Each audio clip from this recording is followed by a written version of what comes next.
یہ ساری باتیں مشرکین تسلیم کرتے تھے، اور ان سب میں وہ اللہ کو ایک اکیلا اور یکتا مانتے تھے. وہ اللہ کی ذات اور مذکورہ صفات اور افعال میں کسی کو شریک نہیں مانتے تھے.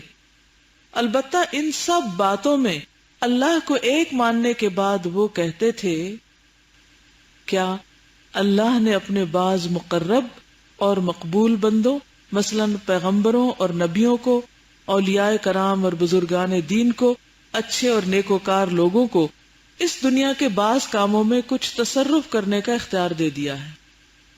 یہ تھا ان کا شرک. خالق بھی وہ، مالک بھی وہ، مدبر بھی وہ، رب بھی وہ، عرش کا مالک بھی وہ، سب چیزیں اس کے حکم سے ہوتی ہیں، زندگی موت وہ دیتا ہے، یہ ساری صفات وہ مانتے تھے. لیکن اس کے ساتھ ساتھ وہ شخصیت پرستی میں مبتلا تھے. اور شخصیت پرستی کیا ہوتی ہے کہ بعض انسانوں کے اندر، یعنی ہیرو ورشپ اس قسم کی کہ ان کو اللہ تعالی کی بعض صفات میں شریک مان لیا جائے کہ ان کے پاس بھی بڑے بڑے اختیارات ہیں جو اللہ نے ان کو بھی دے رکھے ہیں، اور وہ اللہ کے دیے ہوئے اس اختیار کی بنا پر تصرف کرتے ہیں. مثلاً اولاد دے دیتے ہیں. اسی لیے ہمارے یہاں بھی نام رکھا جاتا ہے پیرا دتا کا کیا مطلب ہوتا ہے؟ تو یہ کیا ہوا پھر؟ کیا یہ نام درست ہے؟ اس کا مطلب درست ہے کہ کوئی انسان یہ سمجھے کہ کوئی بزرگان دین میں سے یا کوئی نیک شخص یا کوئی ولی یا پیر کسی کو اولاد دینے کی طاقت رکھتا ہے. آپ دیکھیں کہ بہت سی ایسی خواتین کو اس بات کا اتفاق ہوا ہوگا کہ اولاد نہ ہونے کی صورت میں ان کے خاندان والے زور زبردستی کر کے ان کو کسی بابے کسی پیر کے پاس گھسیٹ کے لے گئے، کس یقین کے ساتھ کہ وہ ان کو اولاد دیں گے. میں نے خود ایک خاتون سے بنفس نفیس ان کی زبان سے یہ الفاظ نکلتے ہوئے سنے اپنے ان کانوں سے، جبکہ میں ان کی شکل دیکھ رہی تھی، کہ میرا یہ بچہ فلاں بزرگ نے دیا تھا، یہ مجھے انہوں نے ہی دیا تھا. ہمارے ہاں مسلمان بھی بعض لوگ اس بات پر اسی طرح یقین رکھتے، اسی طرح کا عقیدہ رکھتے ہیں. پہلے میں سمجھتی تھی کہ یہ صرف سنی سنائی باتیں، ایسے کچھ لوگوں کے اوپر الزام لگا دیا جاتا ہے، ایسا کوئی کچھ نہیں کرتا. کیا اتنی بھی عقل نہیں کہ انسان اولاد نہیں دے سکتے؟ لیکن جب میرے اپنے کانوں نے سنا تو حیرت میں گم ہو گئی کہ یہ کس قسم کی سوچ ہے، یہ کتنی بڑی جہالت ہے. پھر ان میں اور ہم میں کیا فرق رہ گیا؟ اگر آپ 20واں پارہ شروع میں دیکھیں کہ جب ان سے پوچھا جاتا تھا کس نے آسمان و زمین کو پیدا کیا اور یہ درخت کس نے اگائے اور الہ مع اللہ، تو وہ کہتے تھے کہ ہاں اللہ نے ہی سب کچھ کیا. تو اللہ تعالیٰ فرماتا فَأَنَّا تُصْرَفُونَ فَأَنَّا يُؤْفَكُونَ. پھر ان کی عقل کہاں سے پھر جاتی، کہاں سے مت ماری جاتی؟ یہ کیوں دوسری ہستیوں کے بارے میں یہ سمجھنے لگتے ہیں کہ ان کے پاس بھی کچھ اختیار ہے، مثلاً کسی کو اولاد دینے کا، یا مصیبت دور کر دیتے ہیں. کوئی مثال دیں گے کہ لوگ کس طرح سمجھتے ہیں مصیبت دور کرنے کے لیے کون سے لفظ اختیار کیے ہوئے، کس کو کہتے ہیں؟ مشکل. ہے نا یہ عقیدہ ہمارے ہاں بھی. پھر فرق کس چیز کا ہوا؟ بیمار کو شفا دے دیتے ہیں، اس کے بارے میں کیا کہا جاتا ہے ہمارے یہاں؟ کسی نے کہا تھا کہ اس پہ تیروں پہ نہ جانے کی ضرورت ہے بیکاز میں ہر وقت بیمار رہتی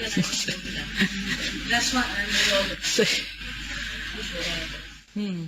کیونکہ ایسے لوگ جو یہ سب کچھ سجیسٹ کرتے ہیں، جب ان کی بات نہ مانی جائے تو پھر وہ قرض بھی کرنے لگتے ہیں. بعض پیغمبروں کو کہا گیا کہ یہ ہمارے بتوں کی مار ہے تم پر. الا اعتراک بعد آلہتنا بسوء. بیمار کو شفا دے دیتے ہیں. آج بھی آپ دیکھیں کہ مختلف بیماریوں کی شکل میں، اولاد نہ ہونے کی شکل میں لوگ مزاروں پر، درباروں پر جاتے ہیں اور بعض اوقات ان کے ڈنڈے کھاتے ہیں یا پھر ان سے جھاڑو لگواتے ہیں یا اور اس قسم کے وہ کام کرتے ہیں، جس کے نتیجے میں لوگ خوش ہو کر واپس آتے ہیں کہ اب پیر نے ایک دھپ مار دی ہے تو اب ٹھیک ہو جائیں گے ہم. اور بعض دیگر ضرورتیں پوری کرتے ہیں. اور اللہ نے انہیں یہ اختیار اس لیے دیا ہے کہ وہ اللہ کے مقرب ہیں، وہ اللہ کے خاص ہیں، وہ تو بہت پہنچے ہوئے ہیں، اس لیے اللہ نے اپنے کچھ اختیارات انہیں بھی دے دیے. یہ جو اللہ تعالیٰ کے اختیارات میں کسی کو کسی معمولی درجے پر بھی شریک کرنا ہے نا، چاہے رتی بھری کیوں نہ ہو، ذرے برابر بھی کیوں نہ ہو، یہ بھی شرک ہے۔ اور اللہ کے نزدیک ان کا خاص مرتبہ و مقام ہے، اور چونکہ اللہ نے ان کو یہ تصرف اور اختیار دے رکھا ہے، اس لیے وہ بندوں کی ضرورتیں غیبی طریقے سے پوری کر دیتے ہیں۔ چنانچہ بعض مصیبتیں دور کر دیتے ہیں، بعض بلائیں ٹال دیتے ہیں، اور جس سے خوش ہو جاتے ہیں اسے اللہ کا مقرب بنا دیتے ہیں اور اللہ سے اس کی سفارش کر دیتے ہیں۔ یہ تھا ان کا عقیدہ۔ مشرکین نے اپنے فاسد خیالات کی بنا پر ان انبیاء اعظام، اولیاء کرام، بزرگان دین اور نیکوکار لوگوں کو اپنے اور اللہ کے درمیان وسیلہ بنایا، اور ایسے ایسے اعمال ایجاد کیے جن کے ذریعے سے ان لوگوں کا قرب اور ان کی رضامندی حاصل ہو سکے، یعنی وہ صرف انہی کو خوش کرنے کے سارے کام کرتے رہتے تھے۔ چنانچہ وہ مشرکین پہلے ان اعمال کو بجا لاتے، پھر عاجزی کے ساتھ گڑ گڑا کر ان ہستیوں سے فریاد کرتے اور کہتے ہماری ضرورت پوری کر دو، ہماری مصیبت ٹال دو اور ہمارا خطرہ دور کر دو۔ اب رہا یہ سوال کہ وہ کیا اعمال تھے جنہیں مشرکین نے ان ہستیوں کی رضامندی اور تقرب کے لیے ایجاد کیا تھا؟ تو وہ اعمال یہ تھے کہ انہوں نے انبیاء کرام، اولیاء اور بزرگان دین کے نام سے بعض مخصوص جگہوں پر آستانے بنا کر وہاں ان کی اصلی یا خیالی تصویریں یا مورتیاں سجا رکھی تھی، اور کہیں کہیں ایسا بھی ہوا کہ ان کے خیال میں بعض اولیاء کرام یا بزرگان دین کی قبریں مل گئیں تو مورتی تراشنے کے بجائے انہی قبروں پر آستانے بنا دیے۔ اس کے بعد یہ لوگ ان آستانوں پر جاتے اور مورتیوں یا قبروں کو چھو کر ان سے برکت حاصل کرتے، ہاتھ لگا کے ان کے گھر چکر لگاتے، تعظیم کے طور پر ان کے سامنے کھڑے ہوتے، نظر و نیاز پیش کرتے، چڑھاوے چڑھاتے، اور ان طریقوں سے ان کی قربت اور فضل چاہتے۔ یعنی یہ سب کچھ وہاں کرنے کیوں جاتے؟ کہ اس بزرگ کے، چاہے وہ زندہ یا مردہ، اس کے قریب ہو سکے اور پھر وہ آگے آگے سفارش کرے۔ نیز نظر نیاز اور چڑھاوے کے طور پر یہ لوگ اپنی کوئی بھی چیز پیش کر دیتے تھے، کھیتی سے حاصل ہونے والے غلے، کھانے پینے کی چیزیں، جانور، چوپائے، سونا چاندی، مال و اسباب، غرض جس سے جو ہو سکتا تھا نظر کر دیتا تھا۔ کھیتی، غلے اور کھانے پینے کی چیزیں، سونا چاندی اور مال اسباب چڑھانے کا طریقہ یہ تھا کہ ان آستانوں پر کچھ مجاور اور درباری ہوا کرتے تھے۔ مشرکین یہ چیزیں ان مجاوروں کو پیش کرتے اور وہ مجاور انہیں قبروں اور مورتیوں پہ چڑھا دیتے تھے۔ عام طور پر ان کے بغیر براہ راست کوئی چیز نہیں چڑھائی جاتی تھی، یعنی ان کے ہاتھ میں دیتے اور وہ جا کے رکھتے تھے۔ البتہ جانور اور چوپایوں کو چڑھانے کا طریقہ علیحدہ تھا اور اس کی بھی کئی شکلیں تھی۔ چنانچہ وہ کبھی ایسا کرتے کہ ان اولیاء کرام اور بزرگان دین کی رضامندی کے لیے جانور کو ان کے نام پر آزاد چھوڑ دیتے۔ اب بھی کئی جانور گلیوں بازاروں میں ٹکرے مارتے پھرتے ہیں، وہ جہاں چاہتا چرتا اور گھومتا پھرتا، کوئی اسے کسی طرح کی تکلیف نہ پہنچاتا، بلکہ اسے تقدس کی نظر سے دیکھا جاتا۔ اور کبھی ایسا کرتے کہ جانوروں کو ان ولیوں اور بزرگوں کے آستانے پر لے جا کر ذبح کر دیتے، اور کبھی ایسا کرتے کہ آستانے کے بجائے گھر پر ہی ذبح کر لیتے، لیکن کسی ولی یا بزرگ کے نام پر ذبح کرتے، یعنی اللہ کے نام پر نہیں، گھر بیٹھے نیت کر لیتے فلاں کے نام پر۔ ان کاموں کے علاوہ مشرکین کا ایک کام یہ بھی تھا کہ وہ سال میں 1 یا 2 مرتبہ ان ولیوں اور بزرگوں کے آستانوں پر میلہ لگاتے تھے۔ اب کیا کہتے ہیں اس کو؟ عرس۔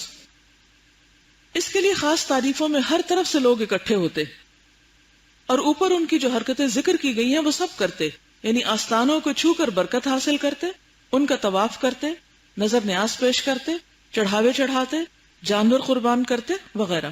یہ سالانہ عرس یا میلہ ایسا اہم ہوتا کہ اس میں دور اور نزدیک سے چھوٹے بڑے ہر طرح کے لوگ حاضر ہو کر اپنی نیاز پیش کرتے اور اپنا مقصد حاصل ہونے کی امید رکھتے۔ یہ سارا کام مشرکین اس غرض سے کرتے تھے کہ ان اولیاء کرام اور بزرگان دین کا تقرب اور ان کی خوشنودی حاصل کر کے انہیں اپنے اور اللہ کے درمیان وسیلہ بنائیں اور ان کا دامن پکڑ کر اللہ تک پہنچ جائیں۔ یعنی ان سب کاموں کی غرض کیا تھی؟ ان ہستیوں کے تقرب کی ضرورت کیا تھی؟ کہ انہیں انہوں نے وسیلہ بنا رکھا تھا اللہ تک جانے کا، کیونکہ وہ سمجھتے تھے کہ اولیاء کرام اور بزرگان دین انہیں اللہ کے قریب پہنچا دیں گے اور ان کی ضرورتوں کے لیے اللہ سے سفارش کر دیں گے۔ چنانچہ یہ لوگ ساری نظر نیاز پیش کرنے کے بعد ان ولیوں اور بزرگوں کو پکارتے، اے بابا میرا فلاں کام بن جائے اور فلاں مصیبت ٹل جائے، اور سمجھتے تھے کہ وہ ان کی باتیں سنتے ہیں اور جو مراد مانگی جائے وہ پوری کرتے ہیں، بگڑی بناتے ہیں، مصیبتیں ٹالتے ہیں۔ اور ایسا یا تو خود اللہ کے دیے ہوئے تصرف اور اختیار کے ماتحت کر لیتے ہیں، خود ہی خود کر لیتے ہیں بزرگ، یا اللہ سے سفارش کر کے کروا لیتے ہیں، یعنی ان کا زور چلتا ہے۔ یہ تو تھا مشرکین کا شرک، اور یہ تھی غیر اللہ کے لیے ان کی عبادت، اور یہ تھا اللہ کے ماں سوا کو معبود بنانا اور شریک ٹھہرانا، اور یہ تھے انبیاء اعظام، اولیاء کرام، بزرگان دین اور نیکوکار صالحین جن کو مشرکین نے معبود بنا رکھا تھا۔ اب نبی کریم صلی اللہ علیہ وسلم جو توحید کی دعوت لے کر اٹھے اور اللہ کے سوا ہر معبود کو چھوڑنے کا مطالبہ کیا، تو مشرکین پہ یہ بات بہت گراں گزری اور انہیں یہ مطالبہ بہت بھاری اور غلط میں ہے، اور ان کے بڑوں کا ایک گروہ اٹھا کہ چلو اور اپنے معبودوں پر ڈٹ جاؤ، یقیناً یہ کوئی سوچا سمجھا منصوبہ ہے، ہم نے تو ایسی بات کسی اور ملت میں سنی ہی نہیں، ہو نہ ہو یہ گھڑی ہوئی بات ہے، یہ کوئی سازش ہے۔ اس کے بعد جب دعوت و تبلیغ کا کام مزید آگے بڑھا اور ادھر مشرکین بھی اپنے شرک کو بچانے، اسلام کی تبلیغ روکنے اور مسلمانوں کے دل و دماغ سے اسلام کا اثر دھونے کے لیے حجت و بحث کے میدان میں اتر پڑے، تو ان پر مختلف پہلوؤں سے دلیل قائم کی گئی۔ ان سے پوچھا گیا کہ آخر تمہیں یہ بات کہاں سے معلوم ہوئی کہ اللہ نے اپنے مقرب اور مقبول بندوں کو اس دنیا میں تصرف کی قوت دے رکھی ہے اور وہ ضرورتیں پوری کرنے اور مصیبتیں ٹالنے پر قدرت رکھتے ہیں؟ اس کی صرف دو ہی صورتیں ہو سکتی ہیں، نمبر 1، یا تو تمہیں غیب معلوم ہو گیا ہے، نمبر 2، یا پھر پچھلے انبیاء نے کوئی کتاب چھوڑی ہو اور اس میں تمہیں یہ بات لکھی ہوئی مل گئی ہو۔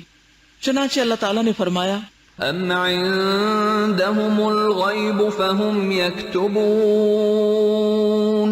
کیا ان کے پاس غیب ہے جسے وہ لکھتے ہیں؟ فرمایا، میرے پاس پہلے کی کوئی کتاب لاؤ یا علم الہی کا کوئی بقیہ لاؤ، یعنی بچی ہوئی کوئی چیز، کیونکہ زیادہ حصہ تو گما بھی دیا تھا لوگوں نے۔ اگر تم لوگ سچے ہو، نہیں کوئی دلیل دو کسی کتاب میں سے، یعنی یا تو تمہیں کوئی غیب کا علم ہے یا کسی کتاب میں تم نے پڑھا ہے، تو غیب کا علم تو اللہ کے سوا کسی کے پاس ہے نہیں، تو اگر کوئی اور کتاب ہے تو لا کے دکھاؤ۔ تو ایسی تو کہیں بھی کوئی تعلیم نہیں تھی دین کی کبھی بھی۔ اور فرمایا، پیغمبر ان سے کہو کہ کیا تمہارے پاس کچھ علم ہے؟ اگر ہے تو ہمارے سامنے لاؤ، ورنہ حقیقت تو یہ ہے کہ تم لوگ محض گمان کی پیروی کرتے ہو اور ادھر ادھر کے اٹکل پچو لگاتے ہو، یعنی گمان کی، وہم کی باتیں، من گھڑت باتیں ہیں جن کی کوئی حقیقت نہیں۔ چونکہ یہ بات مشرکین بھی تسلیم کرتے تھے کہ انہیں نہ تو غیب کا کوئی علم ہے اور نہ انبیاء کی کتابوں میں سے کسی کتاب میں انہیں یہ بات ملی ہے، اس لیے انہوں نے نہایت صفائی سے کہا، بل نتبع ما وجدنا علیہ آباءنا،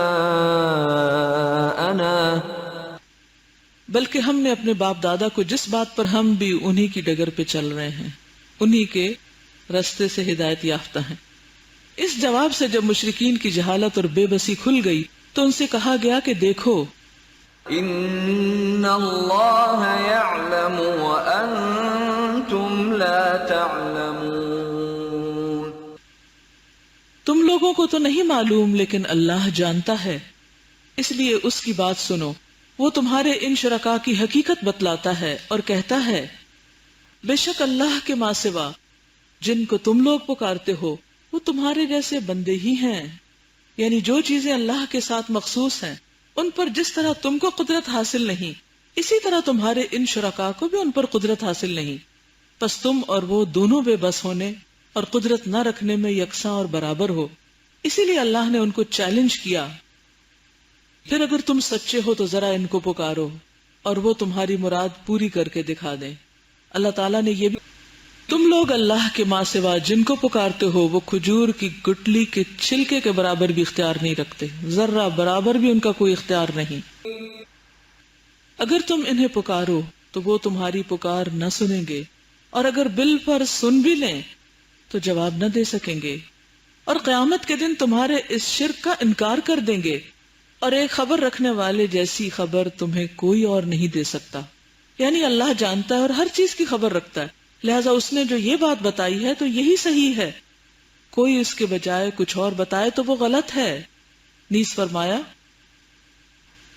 اللہ کے ماں سوا جن کو یہ لوگ پکارتے ہیں وہ کچھ بھی پیدا نہیں کر سکتے، بلکہ خود پیدا کیے گئے ہیں، وہ مردہ ہیں، زندہ نہیں ہیں، یعنی خاص طور پر جو قبروں میں لیٹے ہوئے ہیں ان کے پاس جو لوگ جا کر ان سے کچھ مانگتے ہیں، اور یہ بھی نہیں جانتے کہ کب اٹھائے جائیں گے۔ کیا کسی مرنے والے کو، قبر میں سونے والے کو پتہ ہے کہ اس نے کب اٹھنا ہے؟ اور نہ ان کی مدد کرنے کی طاقت رکھتے ہیں، اور نہ خود اپنی ہی مدد آپ کر سکتے۔ ایسے لوگوں کو معبود بنا رکھا ہے جو کوئی چیز پیدا نہیں کرتے بلکہ خود پیدا کیے گئے ہیں، جو خود اپنے لیے بھی نفع اور نقصان کے مالک نہیں، نہ موت اور نہ زندگی اور نہ مرنے کے بعد زندہ کیے جانے کا اختیار رکھتے ہیں۔ اس میں آپ دیکھیے کہ جتنی بھی آیات ہیں ان سب کو اگر ہم مطالعہ کریں تو اس سے پتہ چلتا ہے کہ مشرکین مکہ اللہ کو مانتے تھے اور اس کی بہت سی اور صفات کو بھی مانتے تھے، لیکن اس کے ساتھ ساتھ انسانوں میں سے یا بعض اوقات جنوں میں سے یا فرشتوں میں سے اوروں کو اللہ کی بعض صفات کا حامل تسلیم کرتے تھے۔ جب ان کو یہ بتایا گیا کہ یہ غلط ہے تو انہوں نے کیا کیا؟ نہیں، آپ دیکھیے کہ جب ان سے کہا گیا کہ کوئی کتاب لاؤ، کوئی دلیل پیش کرو، تو انہوں نے کیا کہا؟ آپ دیکھیے نا، یہ پیج نمبر جو ہے 82، اس میں اگر آپ انڈر لائن کر لیں نا، کتاب، علم، پھر اگلی آیت میں بھی علم، علم سے بات کرو۔ تو ان کے پاس کوئی دلیل نہیں تھی، علم نہیں تھا، تو کیا کہتے تھے وہ؟ باپ دادا، باپ دادا۔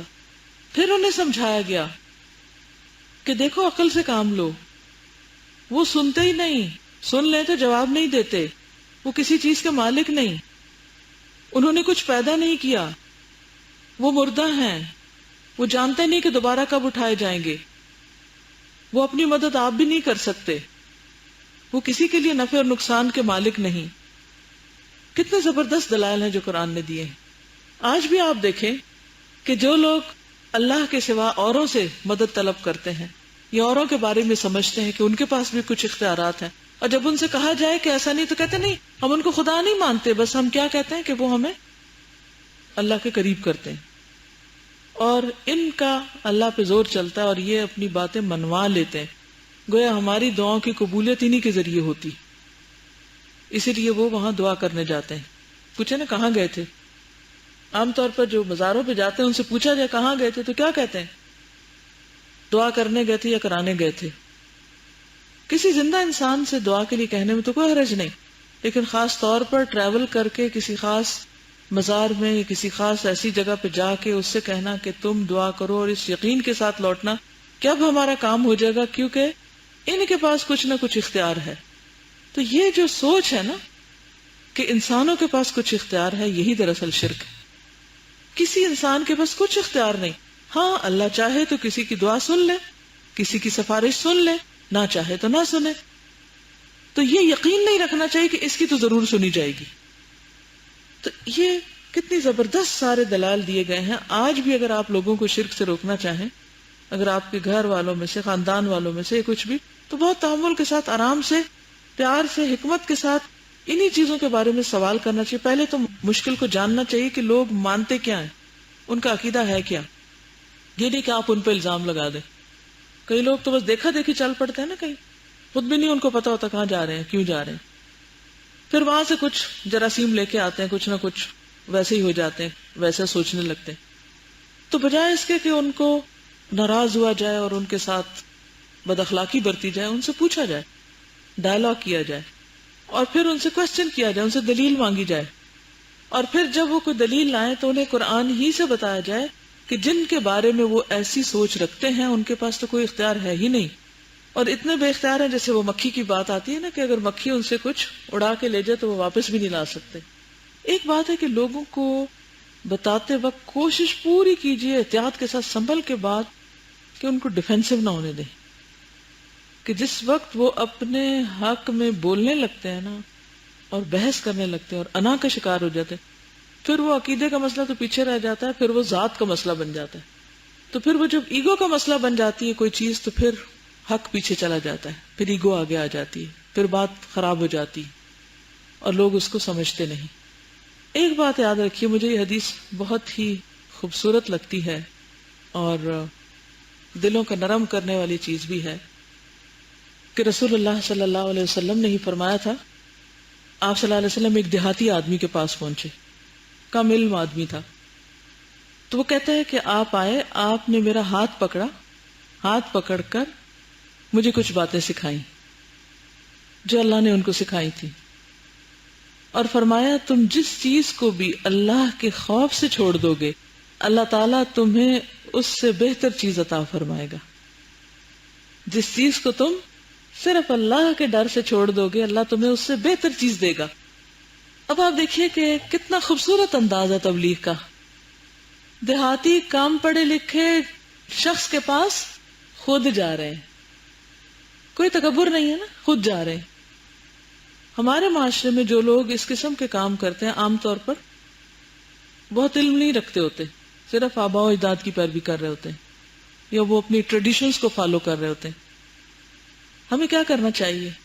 ان کے پاس خود جانا چاہیے. سمجھ آئی کہ نہیں آئی؟ ان کے پاس خود جانا چاہیے.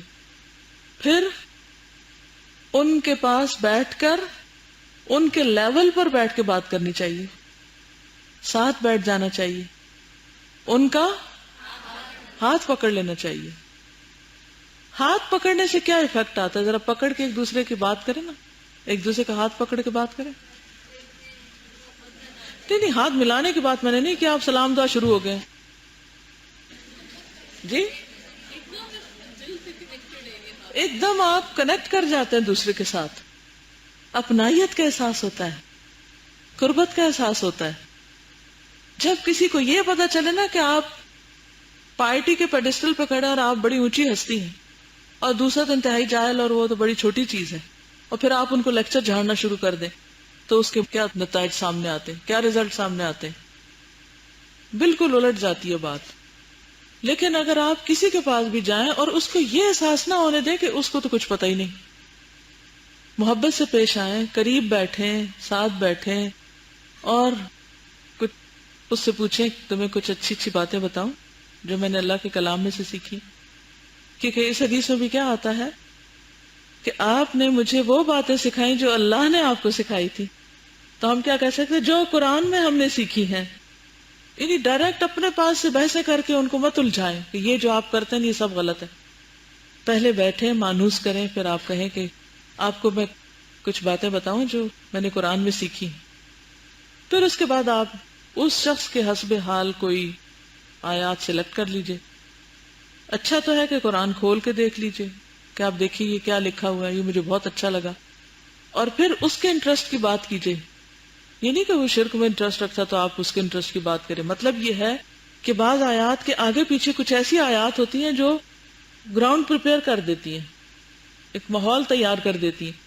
وہ تیار کر کے پھر آپ اس آیت پر لے آئیے. اور بہت سے لوگ جن کے دل اچھے ہوتے ہیں وہ ماننا چاہتے ہیں لیکن وہ لوگوں سے ڈرتے ہیں, ہے نا. وہ کیا کہتے ہیں, بات تو ٹھیک ہے لیکن مجھے ڈر لگتا ہے کہ اگر میں نے اپنے شوہر کی بات نہ مانی تو وہ مجھے طلاق دے دے گا, اب کیا کروں. اس قسم کے لوگوں کے ڈر سے. یا بعض اوقات کسی کو نوکری چھٹنے کا ڈر ہوتا ہے, بعض اوقات کوئی اور ڈر ہوتا ہے. تو اس وقت اگر یہ حدیث بتائی جائے کہ جو شخص اللہ کے ڈر سے کوئی غلط چیز چھوڑ دے گا یا اپنی کوئی پسندیدہ چیز چھوڑ دے گا لیکن اللہ کے ڈر سے, مثلا کوئی حرام دوستی یا کوئی اور چیز, تو اللہ تعالیٰ اس کا بہتر عوض دے گا, پہلے سے زیادہ بہتر چیز دے گا. اور یہ یاد رکھیے کہ صرف اللہ کا ڈر ہی ایک ایسی چیز ہے جو انسان کو کسی چیز سے باز رکھتا ہے, ورنہ جو کام لوگوں کے ڈر سے چھوڑا جائے وہ لوگوں کے سامنے تو انسان نہیں کرتا لیکن چھپ کے جا کے کرتا ہے. آپ سامنے نہیں کریں گے, آپ دیوار کے پیچھے جا کریں گے, کیونکہ آپ لوگوں کے لیے کر رہے ہیں, اللہ کے لیے نہیں کر رہے. ان سارے دلائل میں مجھے یہ بات بہت اچھی لگی ہے کہ ایتونی بکتاب من قبل ھذا او اثارۃ من علم هل عندکم من علم فتخرجوه لنا. یہ کہاں سے پتہ چلتا ہے, اس کی کیا دلیل ہے؟ جو ہم یقین کرتے ہیں, بلیو کرتے ہیں, تو دلیل نہیں ہوگی. وہ کہیں گے نہیں آباء و اجداد سے یہی ہوتا آ رہا ہے, یہ سینہ در سینہ علم کے ذریعے ہمیں پتہ چلا ہے, کتاب میں نہیں لکھا ہوا. جی, یا خوابوں کے سلسلے بتائیں گے. اگر دین کے نام پہ آپ کوئی بھی چیز اپنائے ہوئے ہیں تو اس کی بنیاد قرآن و سنت میں ہونی چاہیے. اگر وہاں نہیں ہے تو پھر اس کو چھوڑ دینا چاہیے. اور جو چیز انسان اللہ کے لیے چھوڑ دیتا ہے اللہ تعالیٰ اس سے بہتر عوض عطا کرتا ہے. جب اللہ نے ان کے شرکاء کی بے بسی اور لاچاری بیان کر ڈالی اور بتا دیا کہ مشرکین کی کسی بھی گمان کردہ چیز پر وہ کوئی قدرت نہیں رکھتے، تو معان اس کا نتیجہ بھی بتا دیا، یعنی ساتھ ہی، معان کا مطلب ہوتا ہے ساتھ ہی، کہ ان کو اپنی ضرورت کے لیے پکارنا اور ان سے کوئی امید رکھنا بالکل باطل اور فضول ہے، اس کا قطعاً کوئی فائدہ نہیں۔ اللہ تعالیٰ نے اس سلسلے میں چند نہایت دلچسپ مثالیں بھی، وہ ان کی پکار کا قطعاً کوئی جواب نہیں دیتے، مگر جیسے کوئی شخص پانی کی طرف اپنی دونوں ہتھیلیاں پھیلا دے کہ وہ پانی اس کے منہ میں آ جائے، حالانکہ وہ منہ میں آ ہی نہیں سکتا، وہ خود سے کیسے آ سکتا ہے؟ بس اسی طرح ان کافروں کی پکار سوائے بھٹکنے صدا بصحرا کے اور کچھ نہیں۔ بعض اوقات آپ ٹیلی فون پہ کال کرتے ہیں، کسی کے نمبر پہ کال کرتے ہیں، کیا جواب آتا ہے؟ اگر کوئی ہوتا ہے تو وہ اٹھا لیتا ہے، اور اگر کوئی نہیں ہوتا تو یہ نمبر جواب نہیں دے رہا اس وقت، ناٹ اویلیبل،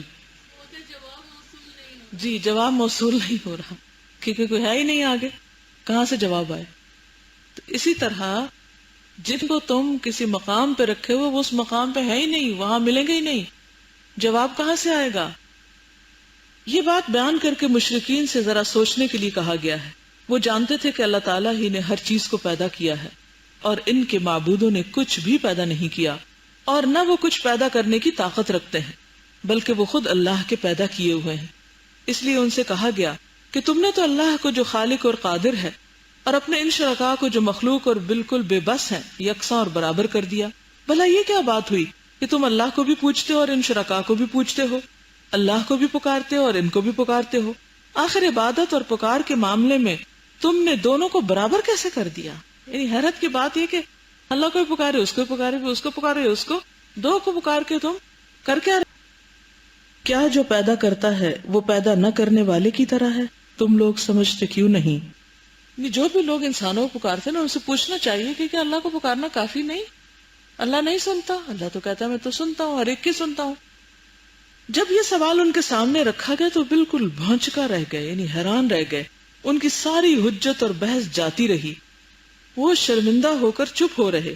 پھر انہیں غلط بات سجھائی دی، وہ کہنے لگے دیکھو ہمارے باپ دادا سارے انسانوں سے زیادہ عقل مند تھے، لوگوں میں ان کی عقل مندی کا شہرہ تھا، اور دور دور تک لوگ اس بات کو تسلیم کرتے تھے، اور ان سب لوگوں کا دین وہی تھا جو ہمارا ہے، لہذا کیسے ہو سکتا ہے کہ یہ دین باطل اور گمراہی والا دین ہو؟ خود نبی صلی اللہ علیہ وسلم کے باپ دادا اور مسلمانوں کے باپ دادا بھی اسی دین پر تھے۔ اس کا جواب یہ دیا گیا کہ وہ لوگ ہدایت پر نہ تھے، کیونکہ انہوں نے حق کا راستہ پہچانا نہ اور نہ اس کو اختیار کیا، جس کے نتیجے میں وہ گمراہ ہو گئے، کیونکہ وہ کچھ نہ سمجھتے تھے۔ یہ مطلب کبھی اشاروں کے ناموں میں بیان کر دیا جاتا تھا اور کبھی کھلم کھلا بھی کہہ دیا جاتا تھا، جیسے اللہ تعالیٰ نے فرمایا ہے انہوں نے اپنے باپ دادا کو گمراہ پایا تو خود بھی انہی کے نقش قدم پر دوڑے جا رہے ہیں۔ اسی کے ساتھ ایک بات یہ بھی چل رہی تھی کہ مشرکین نبی صلی اللہ علیہ وسلم اور مسلمانوں کو اپنے خداؤں سے ڈرایا کرتے تھے، کہتے تھے تم لوگ ہمارے معبودوں کو بے بس کہہ کر ان کی شان میں گستاخی کر رہے ہو، لہٰذا بہت جلد ان کا غضب تم پر نازل ہوگا اور وہ تمہیں بھسم کر دیں گے یا خبتی بنا کر رکھ دیں گے۔ یہ دھمکی ٹھیک ویسی ہی تھی جیسی پچھلے لوگ اپنے نبیوں کو دیا کرتے تھے۔ ہم تو یہی کہتے ہیں کہ تمہیں ہمارے بعض معبودوں کی بد دعا لگ گئی ہے۔ اس کے جواب میں مشرکین کو وہ حقیقت یاد دلائی گئی جسے وہ خود رات دن دیکھتے رہے تھے، کہ ان کے یہ معبود اپنی جگہ سے ہل سکتے ہیں، نہ ذرا آگے پیچھے ہو سکتے ہیں، نہ خود اپنی کوئی تکلیف دور کر سکتے ہیں، رفع کر سکتے ہیں۔ تو بھلا یہ مسلمانوں کو ہیں جن سے یہ دیکھ سکتے ہیں، یا کان ہیں جن سے سن سکتے ہیں؟ اے نبی صلی اللہ علیہ وسلم کہہ دیجئے کہ تم لوگ اپنے شرکاء کو پکارو، پھر میرے اوپر اپنا داؤ چلاؤ اور مجھے مہلت نہ دو۔ ایسے ہی ایک موقع پر ایک کھلی مثال بیان سنو۔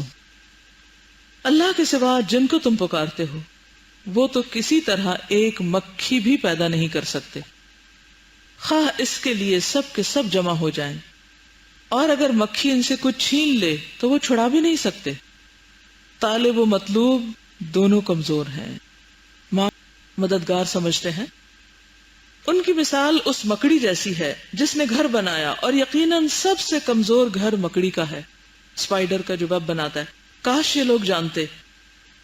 ان کے خداؤں کی اس بے بسی کو بعض مسلمانوں نے بھی بڑے دلچسپ انداز میں بیان کیا، کہا ارب یبول الثعلبان برأسہ لقد ذل من بالت علیہ الثعالب. بھلا ایسا بھی پروردگار ہو سکتا ہے جس کے سر پر لومڑی پیشاب کرے؟ یعنی بتوں وغیرہ پر جانور جا کے پیشاب بھی کر دیتے تھے. یقیناً جس کے سر پر لومڑیاں پیشاب کریں وہ ذلیل ہے. لیکن جب نوبت اس کھلم کھلا نقد اور تبصرے تک پہنچ گئی تو مشرکین بھڑک اٹھے. انہوں نے مسلمانوں کو بھی گالیاں دی اور ان کے پروردگار کو بھی. اس پر اللہ تعالیٰ نے مسلمانوں کو ٹوکا کہ دوبارہ اس طرح کی بات نہ کہیں. فرمایا اور وہ مشرکین اللہ کے ماں سوا جن کو پکارتے ہیں تم انہیں برا بھلا نہ کہو ورنہ وہ مشرکین بھی دشمنی کے جوش اور نادانی میں اللہ کو گالیاں دیں گے. بہرحال جب بحث و حجت سے کام بنتا نظر نہ آیا تو مشرکین نے طے کیا کہ اسلام کی دعوت کو بزور طاقت کچل دیں. اس کو انڈر لائن کر لیجئے. یہ سارے دلائل تھے جو دیے جا رہے تھے، یعنی محبت سے، ہمدردی سے، پیار سے، اور پھر ان کو عقل استعمال کرنے کی دعوت دی. دلیل کے میدان میں ان کو قائل کرنے کی کوشش کی گئی لیکن وہ نہیں مانے. تو ہوتا کیا ہے، جو شخص دلیل نہ مانے پھر وہ دھمکیوں پہ تل جاتا ہے. تو مشرکین نے طے کیا کہ اسلام کی دعوت کو بزور طاقت کچل دیں اور لوگوں کو اللہ کے راستے سے روک دیں. چنانچہ بڑے لوگوں اور قبائل کے سرداروں نے اپنے اپنے قبیلے کے مسلمانوں کو اذیتیں دینی شروع کر دیں اور ان کا ایک وفد ابو طالب کے پاس گیا کہ وہ رسول اللہ صلی اللہ علیہ وسلم کو اسلام کی تبلیغ سے منع کریں. اب دوسرے طریقے انہوں نے اختیار کیے لوگوں کو حق سے روکنے کے. تو بات یہ ہے کہ یہ لوگ مختلف طرح کے بتوں کی عبادت کرتے تھے. اور یہ بت ہوتے کس چیز کے تھے، نہیں کیا تھا ان میں؟ ہاں، پتھر وغیرہ کے ہوتے، لکڑی کے ہوتے. کبھی مٹی کا کوئی ٹیلا بنا لیتے، کبھی ایک بکری لاتے، اس پر اس کا دودھ دو کر اس کا طواف کرتے. رجب کا مہینہ آتے تو کہتے کہ یہ مہینہ نیزوں کو دور رکھنے کا ہے.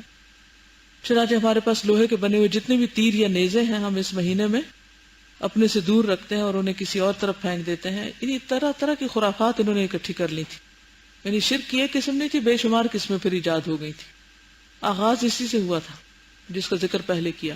جیسے قوم نوح میں بت پرستی کا آغاز کہاں سے ہوا تھا، اس کی ابتدا کہاں سے ہوئی تھی؟ کہ نیک لوگوں کی شخصیت پرستی شروع ہوئی کہ یہ لوگ بہت اللہ کے ہاں مقرب ہیں، لہذا ان کی تصویریں بنا کر انہوں نے اپنے آس پاس لگا لی کہ اب یہ مر گئے ہیں تو ہم ان کو یاد کرنے کے لیے، کیونکہ جب یہ زندہ تھے تو ان کو دیکھ کے خدا یاد آتا تھا، اب ان کی تصویر کو دیکھ کر آئے گا.